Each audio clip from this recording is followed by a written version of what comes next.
exactly does trauma change the brain? Let's break it down into 4 key areas. 1. The amygdala, the smoke alarm of the brain. This part of your brain is responsible for detecting threats. After trauma, it becomes overactive and hypersensitive. Imagine a smoke alarm that goes off not just for fires, but for toast, candles, or even a warm shower. For trauma survivors, this means everything feels dangerous. A slammed door, someone raising their voice, a stranger walking too close. These are Yeah, stranger walking too close. I experienced the same thing, and I think people did that on purpose to me. It was years ago, and I was just, I was I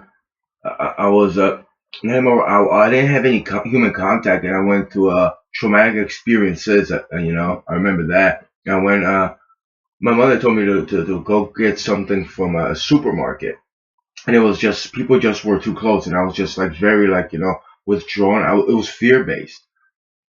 I don't know if I experienced anxiety, but I remember walking to the supermarket. I was like, what if someone wants to talk? What if someone wants to touches me?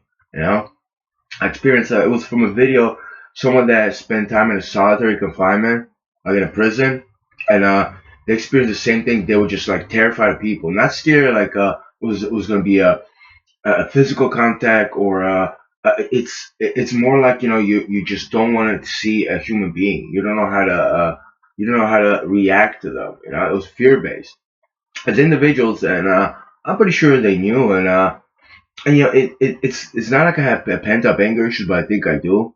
I'd want to find those individuals right now in person and size them out how they really are, their character, their personality, morals, if they really go, just to try to abuse others over there who've been through so much. It was just such a cowardly way to act upon me.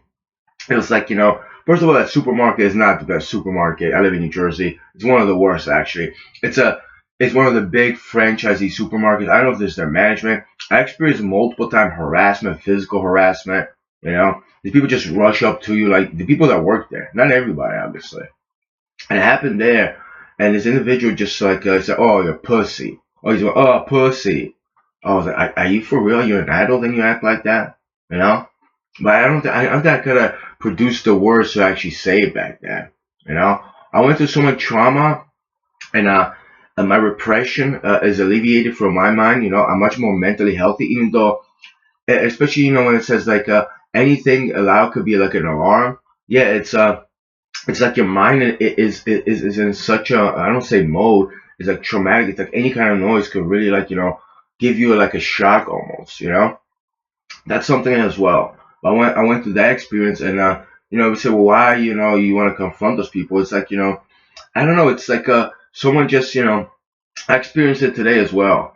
Except I'm not in my weakest form. When you're weakest form, then some people come out and they wait to like look down, to say hurt you even more when you can't defend yourself. When you're strongest mentally point, those individuals aren't around anymore because they know you're not mentally weak. You'll defend yourself with words, actually, not physical violence, not aggression. I'll reason things out. I actually can communicate. Actually, can speak out loud. Have my voice back. I make YouTube videos. I actually very outspoken about anything. They're not around anymore, and the individuals wait. Some individuals they wait to your weakest mentally point, whether you're depressed, when you're down on yourself, and then they come out and their attack that they use. It's bewildering actually. You just you're like you really just you're gonna actually like say that to me. you know but at certain points in my life I didn't have the voice to even express myself. I was just so hurt actually, mentally just down. Now I'm not so much like that. They don't come out with things like that.